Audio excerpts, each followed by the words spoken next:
we were noticing at Homeppl just how many applications actually contain document fraud, especially of the subset of fraudulent applications. It was a really significant number. I think above 90% of fraud cases that we were assessing over the last 2 years in Homeppl actually included document fraud. If you look at the last 2 years and what's been going on in the world, the global pandemic, the war in Ukraine, with utility bills increasing, mortgage rates increasing, rental prices increasing, debt, it creates uncertainty, it creates financial vulnerability, and that really gives you the motive to be able to commit document fraud.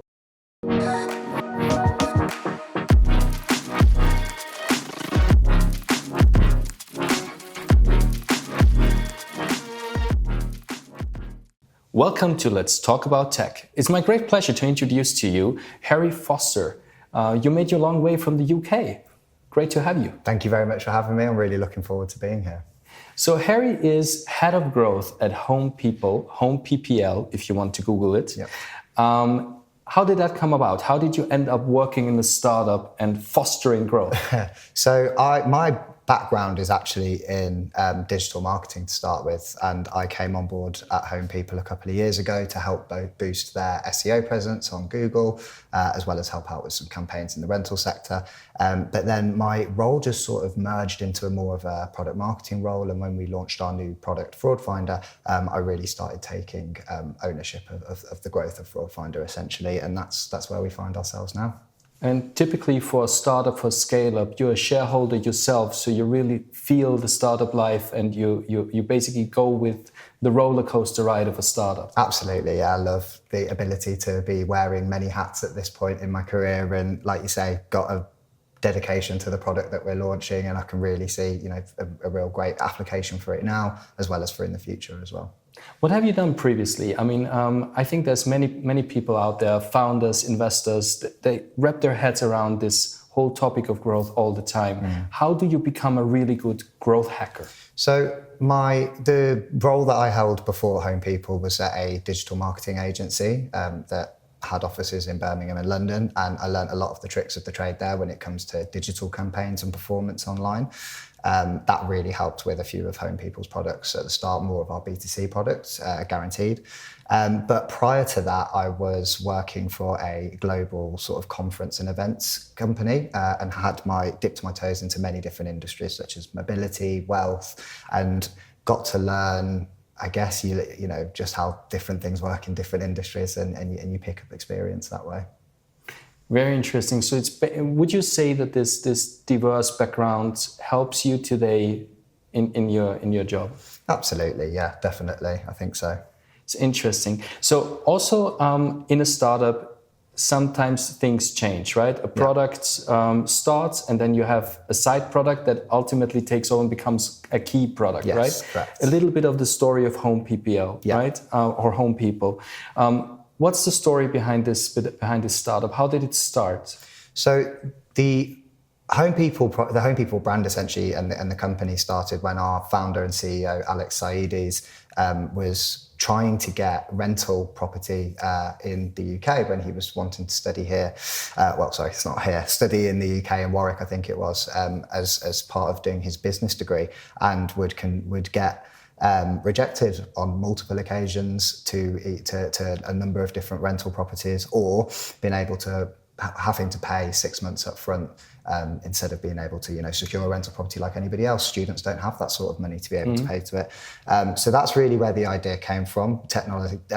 Alex and obviously the tech team at Homeppl were able to develop a technology stack based on a number of different factors, such as open banking, device and data enrichment, documents analysis, behavior analysis, that is able to assess risk of tenants moving around letted properties that moved slightly away from the common structure of how it works, which is through credit referencing agencies in the UK. Credit referencing agencies have a notoriously high rejection rate. They reject about 30% of applicants when their stream of income isn't very apparent, or there's no UK credit file, or they have a thin credit file like students have or the self-employed have. So there was a large number of people, Alex included, who were being left out from the rental market, and that was the original problem that Homeppl tried to fix, was essentially financial inclusion.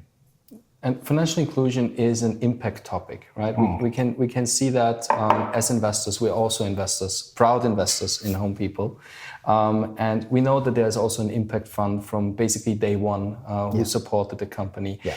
Now, through this technology stack and quite some, I would say, quite some solid growth, right, that we saw in the real estate market, the side product in the beginning, Fraud Finder, kind of took over and became more and more one of the main drivers of the business. What is Fraud Finder? So Fraud Finder is essentially an advanced document and fraud analysis tool that serves two different functions. So the first one is it takes information off financial documents and authenticates them, turns them into a source of truth using a number of different fraud detection tests. But secondly, it also lifts and extracts personal information and transaction information from the documents. So lenders and potentially other people can use that information, standardizing it into a certain bit of code to feed, financial affordability algorithms and stuff like that. But the main driving focus that came from the inception of Fraud Finder really was we were noticing at Homeppl just how many applications actually contain document fraud, especially of the subset of fraudulent applications. It was a really significant number. I think above 90% of fraud cases that we were assessing over the last 2 years in Homeppl actually included document fraud in some sort of way, right? And if you look at the last 2 years and what's been going on in the world, we've had macroeconomic crisis after crisis with the global pandemic, with the war in Ukraine, with utility bills increasing, mortgage rates increasing, rental prices increasing, and that creates debt, it creates uncertainty, it creates financial vulnerability, and that really gives you the motive to be able to commit document fraud, and not just the motive as well. We live in a world where the means to essentially edit a bank statement, it's really, really easy to do that. We could go on a website now, sign into a free account on some online editing tool and modify a bank statement. Just like that, I could change my address, I could inflate a salary, I could delete a transaction. And people think that, that's potentially a harmless crime, but the level of risk that causes this to a financial provider is massive. I think it was LexisNexis who did a fraud study in 2023 that said for every $1 that a business costs on a fraudulent application, the true cost of it is $4. It's 4x in litigation, in chasing that, in the fraud money lost, and as well as all of the legal proceedings that go with that as well. So when you put those two things together, and then you have the opportunity, what exists within a number of different fields, not just rentals, but in banking and mortgages and even insurance and education. The best way that currently the standard to check documents is manually. It's still manual, and for instance, Fraud Finder has over 215 different fraud signals that we test every single document against. If you put that against, the human hunch and subject it to human error, there's only one winner there, really. So if you give somebody the opportunity to commit document fraud, they've got the motive to do it and the means to easily manipulate a document, then you live in this perfect storm where, like we say, on the backdrop of that global economic crisis, you're having massive surges in document fraud. I think Verif did a report in 2023, which said globally document fraud had increased by 31%. So it is essential that this, is addressed now, and this is why we wanted to deliver Fraud Finder to a number of different industries, not just rentals, because anybody that needs to assess a document essentially is subject to this fraud risk. And that fraud risk can be not only reduced with Fraud Finder, but the costs of it can be reduced and the accuracy can be increased and the range of documents that you can verify can be increased as well. It's interesting. I mean, cyber risk always gives me the creeps, right? We're living in this digital world, right? And obviously the technology has become more and more easy. And like you say, everybody can sign up for free in an editing tool and can edit a document.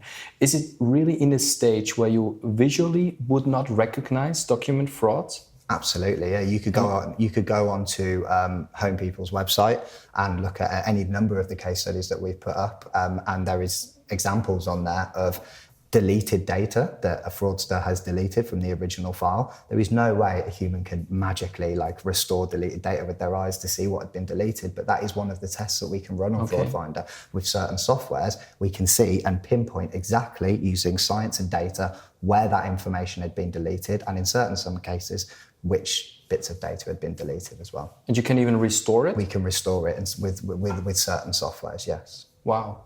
So, this basically gives us an idea that Homeppl evolved out of the real estate sector to a much wider range of clients, right? So banking, insurances, anybody who kind of KYCs or does due diligence in data. There's also a reason why the publisher Linde here in Austria is a proud investor through European Super Angels Club and also sells the product here mainly for lawyers, notaries, tax advisors, but also M&A experts or within banks, right?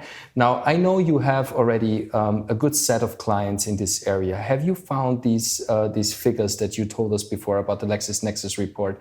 Have you found that really such a high percentage of documents are fraudulent, or potentially fraudulent, right? High risk, where they have accepted documents? Absolutely. So we have done a bit of analysis on the clients that we already work with, and we found that with the clients who are now using Fraud Finder on a regular basis, we see a document fraud rate a document high risk fraud rate of about 10 to 20%. And in a lot of these cases, and in fact, in almost all of these cases, these businesses were reviewing these manually. They had no idea about what document fraud rate they had at that time. They were, being subject to whatever fraud risk may have come their way, but having been able to have an application that can give you that data straight away, obviously is the first start. Measuring it is the first step to actually reducing it, and that's what Fraud Finder can do. So one of the largest banks here in Austria, I know, is investigating and working with you currently and thinking of maybe implementing the software tool for cyber risks. We don't tell you which one it is, but how easy or how difficult is it to land a client of that size? I would expect there's many different departments. Where do you start? Who needs to approve? What's the price tag on the software? When does it make sense for a smaller or for a bigger business? Yeah, sure. So obviously with any financial service provider, the due diligence and the compliance checks that you have to go through are quite strenuous, and that is and that's something that takes a long time. It always is going to take a long time, especially when you start working with the larger corporations. Like you say, a number of different departments within their sectors have to sign things off. But what we tend to do is, whilst that due diligence is concurrently going on, we'll prep everything to make sure that a trial is underway. If it is a client of the size that you're talking about, then we'll implement the API. Fraud Finder can be delivered in two different formats. The first is an online web portal. It's great for our smaller clients. That's great about Fraud Finder because it can service clients on every end of the spectrum. People can log into the UI, they can upload documents and get an instant visual report of everything that's happening. But then again, with our larger clients, we can also implement an API, a really simple RESTful API call where we can integrate it into their CRM, and we can check results that way. And usually we typically trial for about a month to 2 months, and we see what results we're getting. Fraud Finder is also an algorithm that we're constantly tweaking and improving and adapting to the models of the client that they want, right? So for instance, we've just started working with a tech unicorn in the car insurance industry. And they told us it's really important for us to look for document fraud on documents such as no claims discounts from insurance providers, as well as logbooks. So we've been able to actually build those types of documents into the algorithm and find fraud on them for it as well. So the great thing about Fraud Finder in that sense is, yes, we can work with a client of any size. We can adapt the pricing model, the algorithm, the API to do that. But also the fact that it's almost borderless because we can train the model on documents from all around the world as well.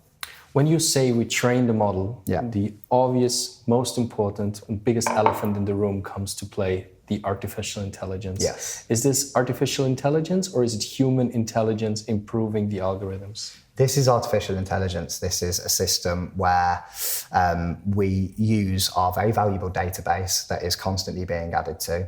and we can authenticate all of the metadata and the structures of different documents that we see from different clients that are, sort of submitting it around the world, and then building almost institutional clusters based around them. So for instance, if a bank comes to us that we've never seen before and we get a number of different documents that are attached to that institution, we can learn how that institution starts to create their bank statements and put them together, and we can feed that information organically into the algorithm to make the accuracy rates better. That's amazing. I mean, and obviously Great Britain is one of the most international business hubs in the world. So I would assume you have trained the algorithms already on a number of documents of many, many countries. Where are the limitations and where are you heading? What are the improvements that you still have on your roadmap? Yeah. So yeah, exactly. At the moment, we have clients from different countries around the world, and therefore have trained the algorithm mostly, obviously, on all of the UK institutions, but further beyond.